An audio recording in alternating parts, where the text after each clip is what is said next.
Bismillahirrahmanirrahim.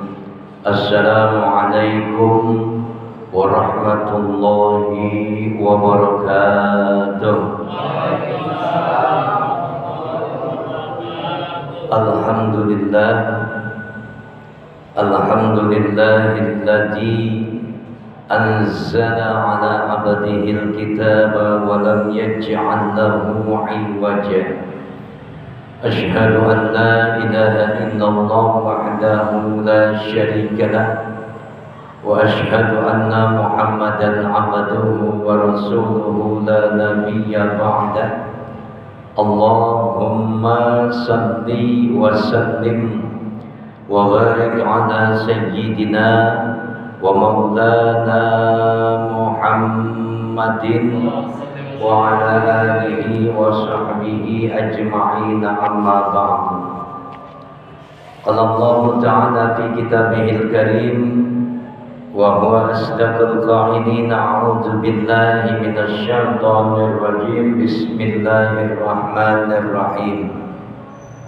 Wasari'u ila maghfiratin min rabbikum wa jannatin 'arduha as-samawati wal ardh u'iddat lil muttaqin alladzina yunfikuna fis sarra wad dharra wal kazimina al ghaiza wal 'afina 'anil nas. Sadaqallahul 'azim. Yang sama-sama kita muliakan, kita hormati Ketua DKM Masjid Al-Ikhwan, yaitu Bapak Ustadz Anen Sohadi. Mudah-mudahan beliau senantiasa diberikan kesehatan oleh Allah Subhanahu wa Ta'ala. Allah panjangkan umurnya, Allah luaskan rezekinya, sukses selamat dunia dan akhirat. Wa akhirul kiram Bapak Ustadz Afifuddin, juga mudah-mudahan beliau diberikan kesehatan oleh Allah Subhanahu wa Ta'ala. Allah panjangkan umurnya, Allah luaskan rezekinya, sukses selamat dunia dan akhiratnya. Ibu-ibu, bapak-bapak, jamaah hadirin yang kesemuanya mudah-mudahan dirahmati dan dimuliakan oleh Allah Subhanahu wa Ta'ala. Masih nuansa Idul Fitri Pak ya, masih di bulan Syawal. Saya ingin kasih pantun sedikit ya. Bang Mamat gandeng si Fitri ke rumah Didin nggak pakai izin. Siapa lagi nih nggak pakai izin sih ke rumah Didin, nggak pakai izin. Lantas sampai di sana dia makan kue cincin. Selamat Hari Raya Idul Fitri. Mohon maaf lahir dan batin. Minal aidin wal faidin. Mohon maaf lahir dan batin. Artinya apa nih? Kita udah saling maaf-maafkan ya Pak ya. Ya Bu. Ya mudah-mudahan posisi kita kosong. Lantas apa sih yang menjadi harapan kita Pak? Ini hari ini kita mengawali kajian kita dengan satu pembahasan harapan dan keinginan. Harapan dan keinginan siapa? Harapan dan keinginan orang-orang yang beriman setelah Ramadan. Ada banyak harapan dan keinginan bagi mereka orang-orang yang beriman setelah Ramadan. Ya. Di antaranya, kalau dibilang banyak ya banyak, tapi di antaranya kita hari ini pelajari. Yang pertama, orang-orang yang beriman setelah Ramadan, setelah dia melaksanakan ibadah saum di bulan Ramadan, yang pertama dia kepingin seluruh rangkaian ibadahnya diterima dan diridhai oleh Allah Subhanahu wa Ta'ala. Pengen gak Pak? Pasti semua. Udah capek-capek ya puasa, tarawih ngantuk-ngantuk dibelain, ya subuh ngantuk banget dibela-belain. Bapak mas subuh cuma ikut subuh doang, kita mau ngisi kajian, kuliah subuh putar. Ya. Harapan dan keinginan orang-orang yang beriman setelah Ramadan pertama tuh, mereka kepingin amal ibadahnya seluruhnya, seluruh rangkaian ibadahnya diterima dan diridhai oleh Allah Subhanahu wa Ta'ala. Siapapun kita, nggak pengen ibadah selama di bulan Ramadan menjadi sia-sia. Kita kepengen puasa kita diterima, tadarus Quran kita diterima, zikir kita diterima, istighfar kita juga diterima dan diridhai oleh Allah Subhanahu wa ta'ala. Kita pernah belajar bagaimana ibadah itu diterima oleh Allah Subhanahu wa ta'ala. Rumusnya cuma dua, ya. Yang pertama, ketika bapak ibu ibadah itu harus ikhlas karena Allah Subhanahu wa ta'ala. Yang kedua, harus ada ilmunya. Ikhlas, ada ilmunya, insya Allah damai itu kita ibadah, tenang. Karena kita yakin agama kita mengajarkan satu bentuk keikhlasan ketika beribadah. Ikhlas mengharap ridho dari Allah Subhanahu wa ta'ala. Dan yang kedua tentunya ada ilmunya. Jangan asal-asalan, Bu. Pak Ustaz, saya baru bisa sholat, pelajari tentang sholat. Pak Ustaz, saya baru bisa belajar tentang puasa, pelajari dulu. Intinya apa? Ketika ibadah yang kita kerjakan kepingin diterima dan diridhoi oleh Allah Subhanahu wa ta'ala, ikhlas kita menjalankannya, harus ada ilmu. Harus ada ilmu. Selesai Ramadan, terus ikutin kajian. Jangan. Karena semakin banyak kita berdalam ilmu agama, insya Allah akan mendatangkan keridhaan Allah Subhanahu wa ta'ala dan kita bebas dari perkara yang namanya dosa. Orang-orang yang beriman Islam agamanya, kalau dia nggak duduk dalam majelis taklim, nggak pernah belajar ilmu agama, dosa dia. Jangan dibilang enggak, takut nih Pak, nyeselnya waktu mau mati nanti. Harus punya ilmu, karena orang yang duduk dalam majelis ilmu biasa tuh, selepas dia kajian dibacakan doa kafaratul majlis, subhanakallahumma wa bihamdika asyhadu an la ilaha illa anta astaghfiruka wa atubu ilaik. Diampuni dosanya. Orang-orang yang menuntut ilmu bukan hanya diampuni dosanya, tapi diangkat derajatnya oleh Allah Subhanahu wa ta'ala. Yarfa'illahu alladhina amanu minkum walladzina utul ilma darajat. Orang-orang yang berilman, orang-orang yang beriman, orang-orang yang berilmu diangkat derajatnya oleh Allah Subhanahu wa ta'ala. Jadi kita punya kewajiban, kalau kita Islam agamanya beriman kepada Allah, banyak waktu kita gunakan dan manfaatkan untuk menuntut ilmu. Menuntut ilmunya adalah ilmu agama. Bapak nanti belajar bahasa Inggris, boleh silakan. Nanti kalau masuk alam kubur ditanya gak, what's your name? Ada. Man rabbuka, siapa Tuhanmu? Wa man nabiyuka, siapa nabimu? Agamamu. Enggak ada ditanya tentang bahasa Jepang, bahasa Inggris, ilmu elektronik, ya. Yang ditanya adalah agama. Kenapa? Karena Islam adalah agama yang penuh dengan keselamatan. Ini yang pertama. Harapan kita orang-orang yang beriman selepas Ramadan masuk Syawal, semua kita kepingin seluruh rangkaian ibadah kita diterima dan diridhoi oleh Allah Subhanahu wa ta'ala. Syaratnya dua tadi, kalau mau agama apa? Ibadah kita diterima oleh Allah Subhanahu wa ta'ala, ikhlas. Jadi saya sudah sering kali nyampein tuh, bismillah biniyatil ibadah. Bapak berangkat dari rumah, bismillah biniyatil ibadah, bismillahi tawakkaltu 'ala Allah, la haula wala quwwata illa billah. Mau datang ke masjid niat ibadah salat berjamaah, datang ke masjid untuk duduk dalam majelis ilmu. Bapak ibu bawa dosa dari rumah, ya, duduk dalam salat berjamaah, duduk dalam majelis ilmu, keluar dari masjid diampuni dosanya oleh Allah Subhanahu wa ta'ala. Makanya orang-orang yang menuntut ilmu bodoh, ya, rugi. Bahkan Rasul ditanya, ya, sama Allah Subhanahu wa ta'ala, qul, katakan Muhammad, hal yastawil ladzina ya'lamuna wal ladzina la ya'lamun. Apakah sama Muhammad orang-orang yang berilmu dengan orang-orang yang tidak berilmu? Beda. Orang yang berilmu ketika salat Allahu Akbar ada ilmunya, insya Allah diterima. Ya, jadi itu kalau pengen diterima amal ibadah kita harus ikhlas, harus punya ilmu. Semoga kita nih semuanya, harapan kita adalah orang-orang yang beriman ketika selepas Ramadan semua seluruh rangkaian ibadah kita diterima dan diridhai oleh Allah Subhanahu wa taala. Yang kedua, harapan kita orang-orang yang beriman selepas Ramadan kepingin dosanya diampuni oleh Allah Subhanahu wa taala. Bapak pengen nggak dosanya nggak diampuni selepas Ramadan? Banyak dosa lagi, bikin dosa lagi. Ya, Syawal ini kan artinya peningkatan.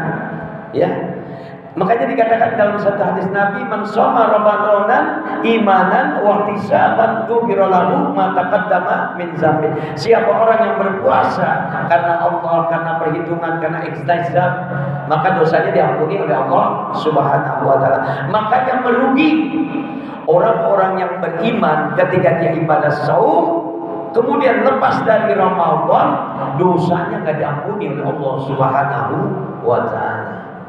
Punya dosa nggak kira-kira? Banyak.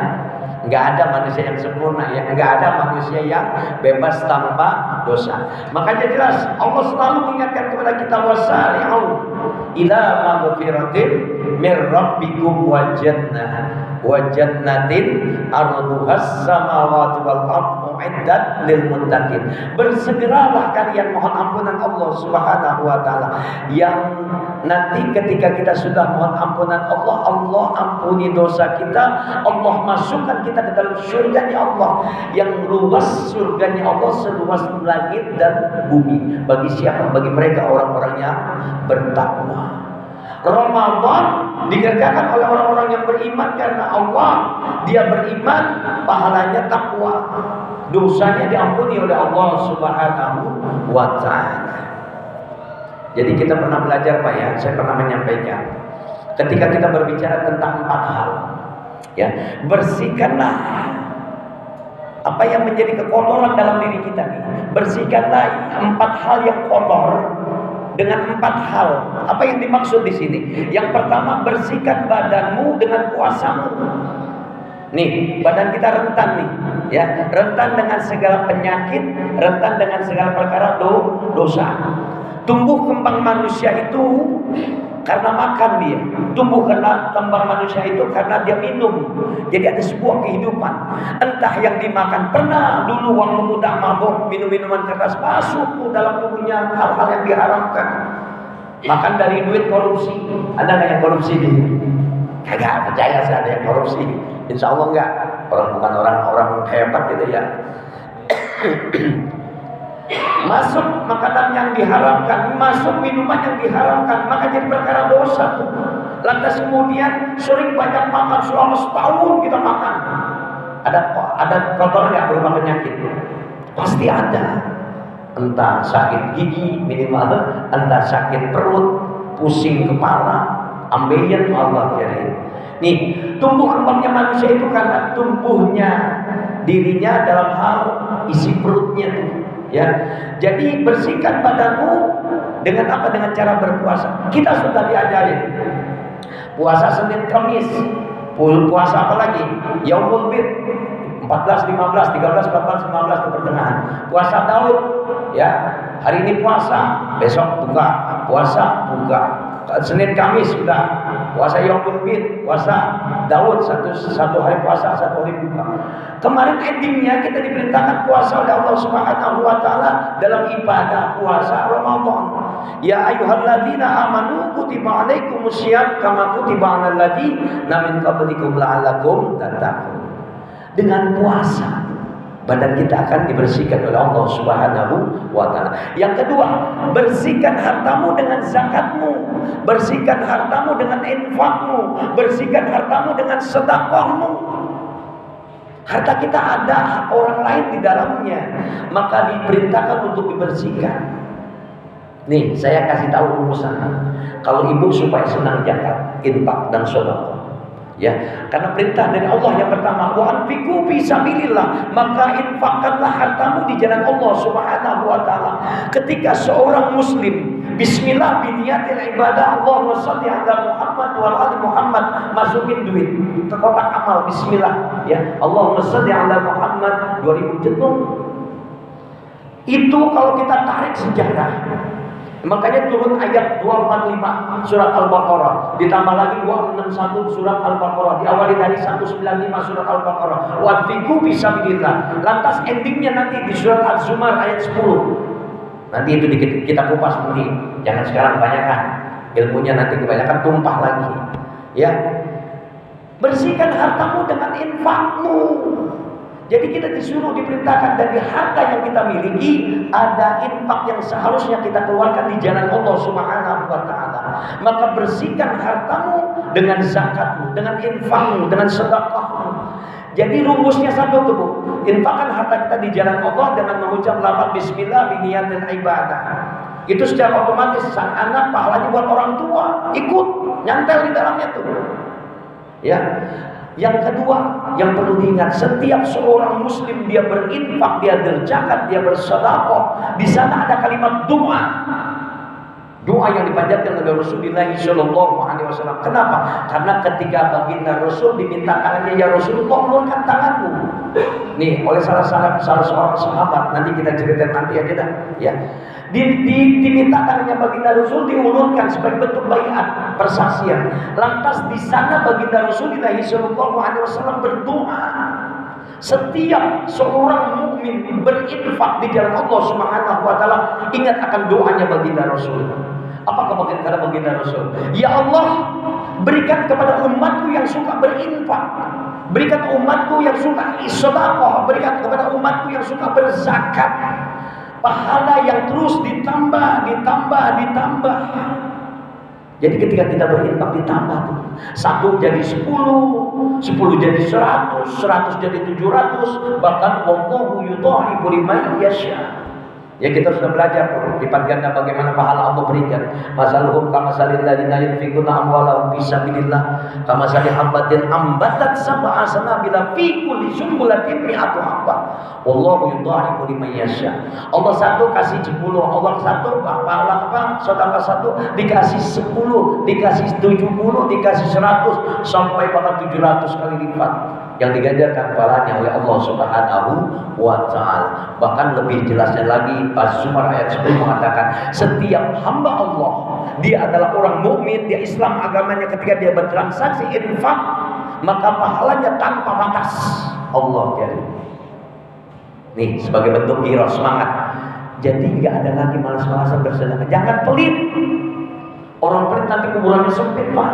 Gelap di alam kubur. Jangankan di alam kubur, mau matinya aja dia nyesel tuh. Ya, orang yang nggak pernah sedekah nyesel. Lagi nggak apa-apa. Itu nyesel, Pak. Digambarkan oleh Allah Subhanahu wa taala. Rabbi laula akhartani ila ajalin qarib fa asaddaqa wa akum minas salihin. Ya Allah, tangguhkan kematianmu, ulur dulu kematianmu, tangguhkan. Ya, untuk apa? Fa asaddaqa wa akum minas salihin. Aku pengen bertransaksi sedekah. Aku pengen menjadi orang-orang yang beramal soleh. Telat. Nih, bapak masih muda, ibu masih muda, masih ganteng, masih banyak duit. Bismillah biniyatil ibadah, infakkan harta kita di jalan Allah Subhanahu wa taala. Bersihkan hartamu dengan zakat. Yang ketiga, bersihkan hatimu dengan zikir kepada Allah Subhanahu wa taala. Lepas Ramadan hilang zikir, salah. Lepas Ramadan tingkatkan nilai zikir kita di mata Allah Subhanahu wa taala. Allazina yadhkurunallaha qiyaman wa qu'udan wa 'ala junubihim wa yatafakkaruna fi khalqis samawati wal ardh. Orang-orang yang berzikir, ingat sama Allah dalam keadaan dia diri, dalam keadaan dia duduk, dalam keadaan dia berbaring, terus ingat Allah. Puasa ingat Allah, habis lebaran lupa sama Allah. Dulu puasa main di majelis, dulu puasa main di masjid, selepas puasa bodoh amat. Nauzubillah min dzalik. Makanya harapan yang kedua, kebanyakan orang-orang yang beriman itu harapannya adalah selepas Ramadan dosanya diampuni oleh Allah Subhanahu wa taala dengan cara tadi itu. Bersihkan badanmu yang kotor dengan puasamu, bersihkan hartamu yang kotor dengan zakatmu, bersihkan hatimu yang kotor dengan zikir kepada Allah Subhanahu wa taala. Dan yang keempat, bersihkan jiwamu yang kotor. Nih yang terakhir endingnya, bersihkan jiwamu yang kotor, penuh dengan dosa, penuh dengan salah, penuh dengan maksiat. maka bersegera taubat. Tubu ilallahi taubatan nasuha. Bulan puasa, bulan taubat, syahrul taubat, minta ampun terus. Selepas Ramadan berhenti istighfarnya, ada nggak? Ada nggak? Banyak, Pak. Karena dia nggak sholat. Selepas sholat kan kita diajarin astagfirullahaladzim, astagfirullahaladzim, astagfirullahaladzim. Pengen dosanya diampuni selepas Ramadan dengan cara apa? Perbanyak zikir istighfar. Ya udahlah, seringkali baca istighfar, Allahumma anta rabbi la ilaha illa anta khalaqtani wa ana abduka wa ana ala abdika wa abdika mastata'tu a'udzubika min syarri ma sana'tu abu laka bi ni'matika alayya wa abu bi dzambi faghfirli fa innahu la yaghfiru dzunuba illa anta astaghfirullahalazim. Nih Pak, lagi-lagi nih saya kasih rumus tentang ilmu doanya Nabi Adam. Kita merasa berzolim, ya, berbuat zolim terhadap diri sendiri. Nih, manfaatin waktu kesempatan kita ada. Apa doanya? Rabbana zolamna anfusana wa ilam taghfir lana wa tarhamna lanakunanna minal khasirin. Pasti kita punya dosa. Nggak ada manusia yang sempurna, ya. Semua hidup ini rangkaiannya adalah dosa. Seringkalilah kita berbuat kebaikan kepada Allah Subhanahu wa taala dengan cara kita banyak istighfar. Selanjutnya apalagi? Tuh udah 4, ya. 1, setiap orang beriman selepas Ramadan dia kepingin ibadahnya diterima dan diridhoi oleh Allah Subhanahu wa taala. Yang kedua, dosanya kepingin diampuni oleh Allah Subhanahu wa taala. Dan yang ketiga, yang terakhir, setiap kita orang-orang yang beriman selepas Ramadan target utamanya adalah la'allakum tattaqun. Jadi orang yang beriman dia puasa, jadikan media Ramadannya itu untuk puasa, tadarus Quran, baca Quran, istighfar, zikir dan lain sebagainya, agar keluar dari Ramadan dia menjadi orang yang bertakwa. Ingat Pak, di antara ciri-ciri orang yang bertakwa, Al-Quran telah menjelaskan, ya, pada satu ayat yang dimulai dari ayat 133 surat Al-Imran. Diawali dengan tadi itu, wasyari'u ila magfiratin min rabbikum wa jannatin arduhas samawati wal ard uiddat lil muttaqin. Tadi pasal keduanya tuh, kita pengen diampuni dosanya dengan cara beristighfar. Kedua, ciri orang-orang yang bertakwa itu apa kata Allah? Allazina yunfikuna fis sarra wad dharra. Orang-orang yang bertakwa itu dia itu menginfakkan hartanya di jalan Allah dalam keadaan lapang, dalam keadaan sempit, dalam keadaan senang, dalam keadaan susah. Ini Bapak udah jadi orang yang bertakwa sekarang.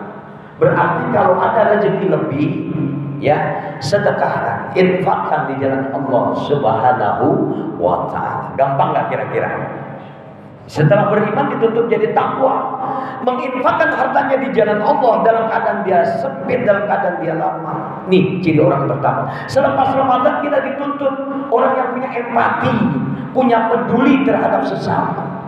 Lantas apa lagi? Wal qaziminal ghaidha wal afina anin nas. Nih harapan orang-orang yang beriman pengen jadi orang yang bertakwa selepas Ramadan, maka ciri satu, menginfakkan hartanya di jalan Allah dalam keadaan lapang, dalam keadaan sempit. Lantas kemudian dia memaafkan orang lain. Dia berbuat zalim, dia minta maaf. Ada orang lain berbuat zalim, dia maafin. Wal afina anin nas, memaafkan terhadap kesalahan sesama. Nih Bu, satu hari baginda Rasulullah SAW menjamin, ya, ada seorang hamba yang dijamin masuk surga ada Allah Subhanahu wa taala.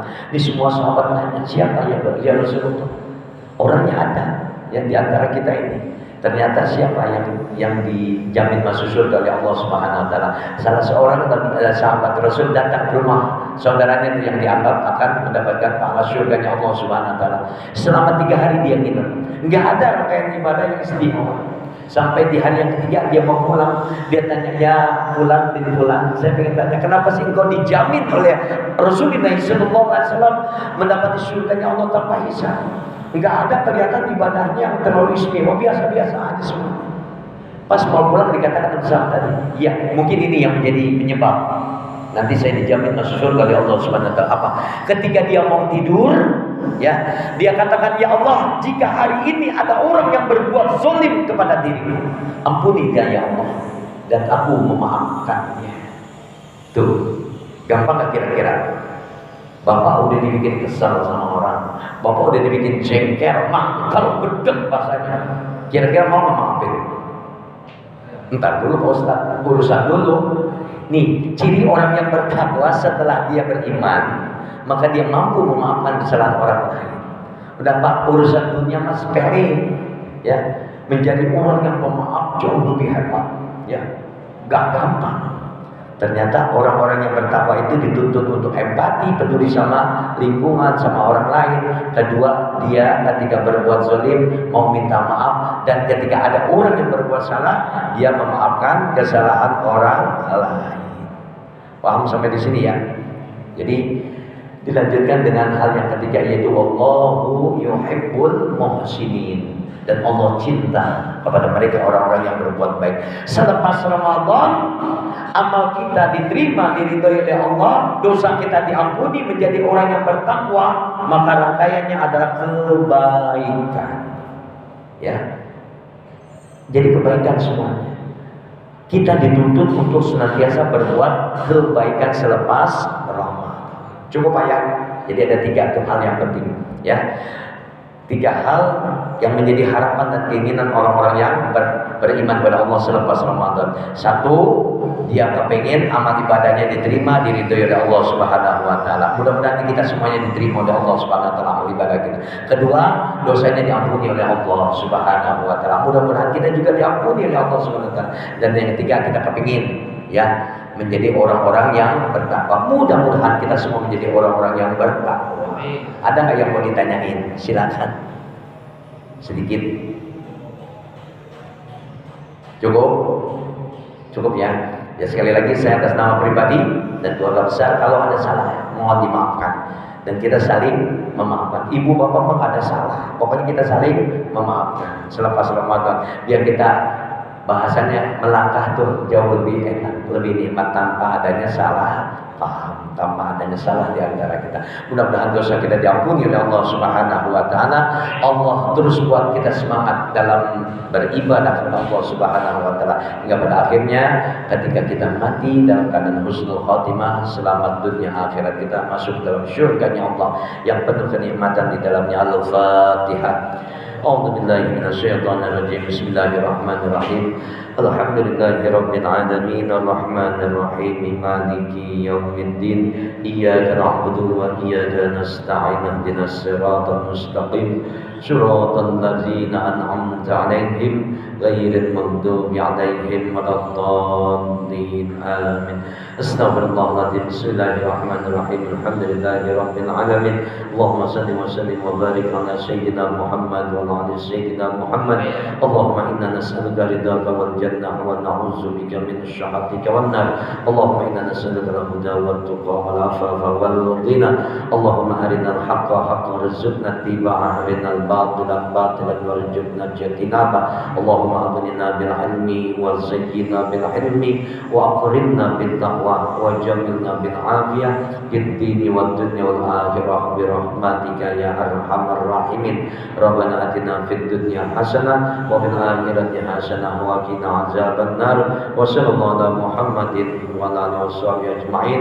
Walhamdulillahi rabbil alamin. Terima kasih, mohon maaf. Assalamualaikum warahmatullahi wabarakatuh.